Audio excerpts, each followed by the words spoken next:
If you have not already hit that sub button here on the Cowboys Report, then please do so. The goal this offseason is 200,000 subscribers, 15K away. We can totally get that done before the NFL draft. If you want more free Cowboys videos, hit that sub button right now. Let's go to the latest here on the defensive coordinator search beyond what we discussed this morning. So Mike Fisher of Sports Illustrated saying an NFL owner told him Jerry Jones wants a quote-unquote home run hire at defensive coordinator. Here's the quote from the owner per Fish. Watch him. Jerry wants a home run hire. He's swinging for the fences here. Ladies and gentlemen, didn't take very long. We have our first Jerry Jones wants to make a splash or similar claim of the season. I would say this. I have no doubts that the Fish talking to owner, he's certainly not going to lie about that. The Jerry Splash claim is an NFL urban legend. It's like Bigfoot. You see it constantly, and there's some decent evidence. The Amari Cooper was a splash move to a certain extent. But every year it's, there's going to be a Jerry Jones splash without fail, and we don't get them very often. We don't get many of the big Jerry Jones splash moves because Stephen Jones and Will McClay are more heavily involved than they've ever been. And I would also question this, or at least ask this. What exactly is a home run hire? How does the Jones organization describe a home run hire? And how would we view a home run hire?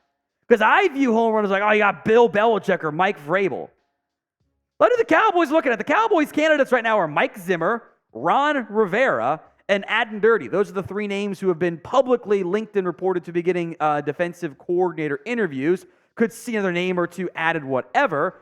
But it's not home run to me.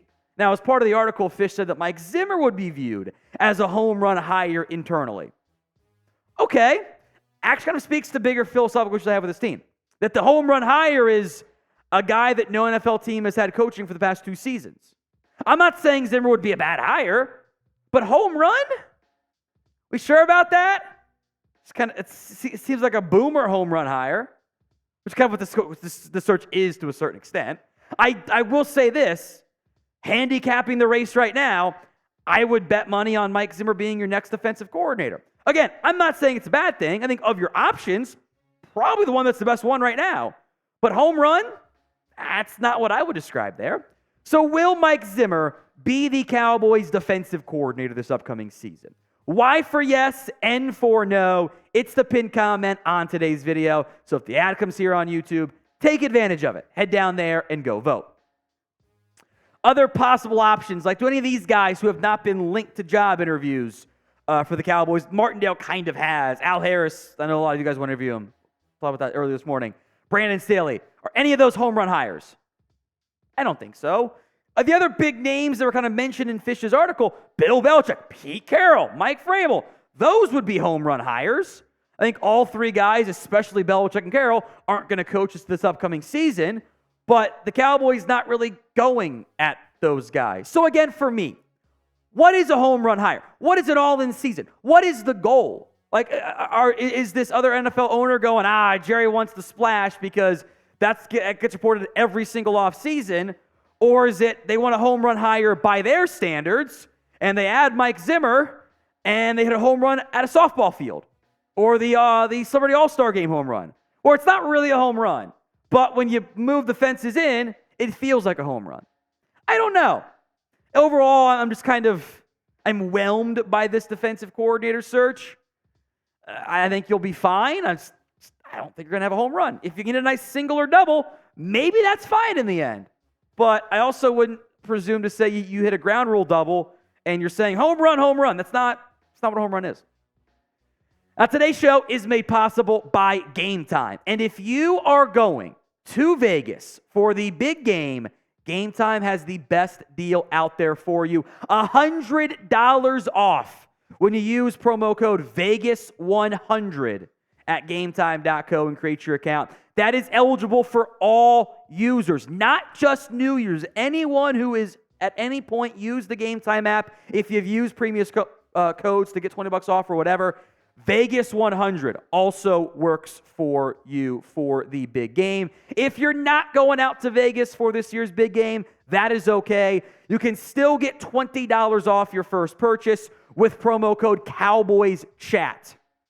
That's for, obviously, no more Cowboys games, but Mavs games, Stars games, concerts, whatever in Dallas or wherever you guys live.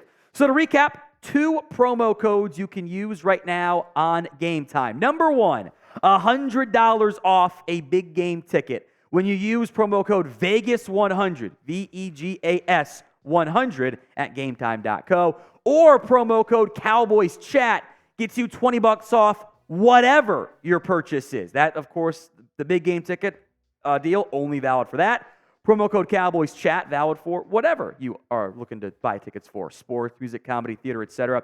That's promo code COWBOYSCHAT. That's Cowboys Chat for $20 off. Links are in the comment section for both. We'll put the both codes in there too for you guys, and the description of today's show.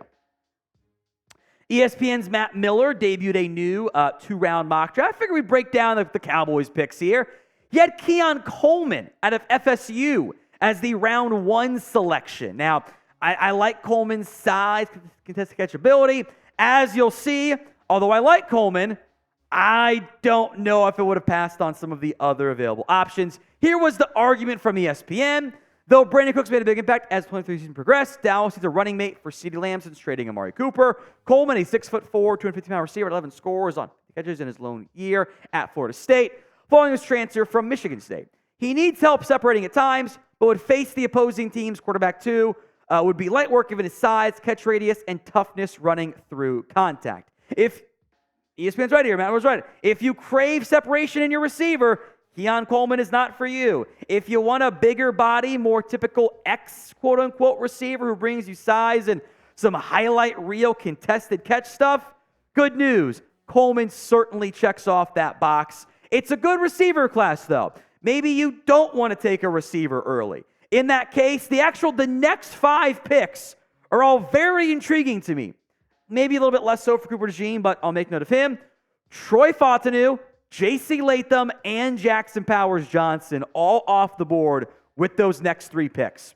That's a left guard option, a tackle option, and a center option. And Liatu Latu fell because of maybe some possible medical concerns, but boy, that'd be a pretty value pick there. If it weren't for the medical, you can certainly argue that he would be viewed as the top defensive prospect in this year's class.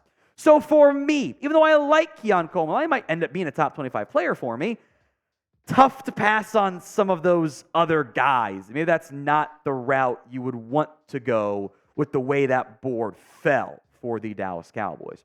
So what player do you want to draft in round 1? Maybe it's Coleman. Maybe it's somebody else. Maybe it's an offensive lineman, a defensive player. Go ahead and vote for me in the comments section right now with the prospect name of who you want to take in round 1 of the 2024 NFL Draft. Now, before we get to the pick in round 2, kind of sucks. Some guys on the board here. Zach Frazier out of West Virginia would be a fun fit. Braylon Trice, Junior Colson, Devondre Sweat, and Cooper Beebe all off the board right before the Cowboys picked. That sucks. Their selection was Kingsley Suamataia out of BYU, who I like. What was noteworthy to me was he was like playing at offensive guard, and I'm like, he's probably more of a tackle, but okay, that's fine. Either way, you're going to figure out Tyler Smith's spot with your round 1, round 2 pick most likely. Here was the argument from ESPN. The impending free agency left tackle Tyron Smith could move 2022 first round of Tyler Smith to left tackle, opening the door for an addition along the O-line in round 2. Suamataia is an easy-moving, aggressive blocker who's experienced at left tackle. He took snaps at right tackle and guarded the Senior Bowl too, handled himself quite well working inside. Losing a future Hall of Famer in Tyron Smith won't be easy, but the Dallas offense line would be in good hands with Suamataia entering the fold. First off, we've ignored center, by the way. Maybe you can get by with Brock Hoffman. Who knows? That's a future video we'll talk about there. Kingsley, I thought, was pretty solid as a pass protector this year. The run blocking was not great. And I get a little bit anxious when I'm trying to move an offensive tackle who wasn't great at run blocking at tackle on the inside to guard. I don't know if that's the path I would want to go. I think you'd be better off keeping him at tackle, putting Tyler Smith in there at left guard. Or maybe, if you don't go tackle early, keep Tyron Smith for a year, give Kingsley Suamataia some time to grow as a tackle, and then plug him as a starter. Just a thought. So grade the ESPN mock draft, the two-round mock draft for the Cowboys. A, B, C, D, or F. Go ahead and sound off in the comments. I did promise you guys we would discuss this, and now we will. There was a report coming out of the Senior Bowl from Charlie Campbell of Walter Football, which is big old asterisk there, that said Jerry Jones is going to fire McCarthy, got talked out of it, which is very similar to what happened with the Jason Garrett thing a few seasons ago, and would have interviewed high school head coach and Cowboys future Hall of Fame tight end Jason Witten for the job. Now, Witten is the current head coach at Liberty Christian High School in Texas. It's the private school D2 high school state title that they just won, which, oh boy, I have thoughts. Let's give you the full context of the report from Charlie Campbell, saying, quote, sources shared Cowboys owner Jerry Jones is going to fire McCarthy before being talked out of it. And Jones had a surprising candidate in mind to interview. That candidate was former Cowboys tight end Jason Witten, who Jones is known to be extremely fond of. Jones helped Witten land a stint on Monday Night Football before he unretired to play for the Dallas in 2019, then the Raiders in 2020. Witten is currently coaching high school football in Texas and has turned down NFL and college coaching offers. If McCarthy gets hurt after this upcoming season or invited not to return, don't be shocked if Witten's name comes up as a candidate, along with former Patriots head coach Bill Belichick, assuming Belichick is available. Sources said Belichick is a top candidate for Dallas as well. Now, to be blunt here, the sourcing is hit and miss. The draft stuff's normally pretty decent. Some of the greater NFL stuff can be inconsistent at best. On one hand, I think this would be a very on-brand move for the Joneses, right? Let's hire Witten. We want our own Dan Campbell. We love Witten, Cowboys legend, right? It would also be something an exec or a scout could guess. And the sourcing could very well come from outside the organization with a guess to what the Jones boys could do. That's also how we constantly get that splash move that we see so frequently.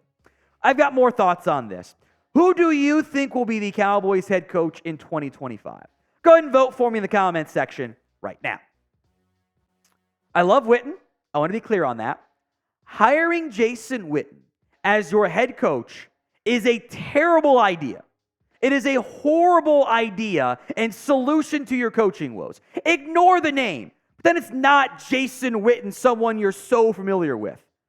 You want to hire a high school head coach to be your NFL head coach? That is as bad as hiring Jeff Saturday to be your interim head coach. It is an unserious plan and an unserious solution to your next head coaching spot. It's stupid, frankly. It could work, sure, but we are skipping over all of the other needed experience to be an NFL head coach. Like you want to say you're being aggressive to win now, and you're hiring someone who would never have coached in the NFL, period? I've seen high school head coaches jump to greater levels, college in particular. It pretty much never works. Do you know why? Because you're going from coaching high schoolers to grown-ass men. It's totally different. It is a terrible idea. Now look, Jason Witten wants to come be an offensive assistant for me. Let's ride. I am in. Head coach? Hell no.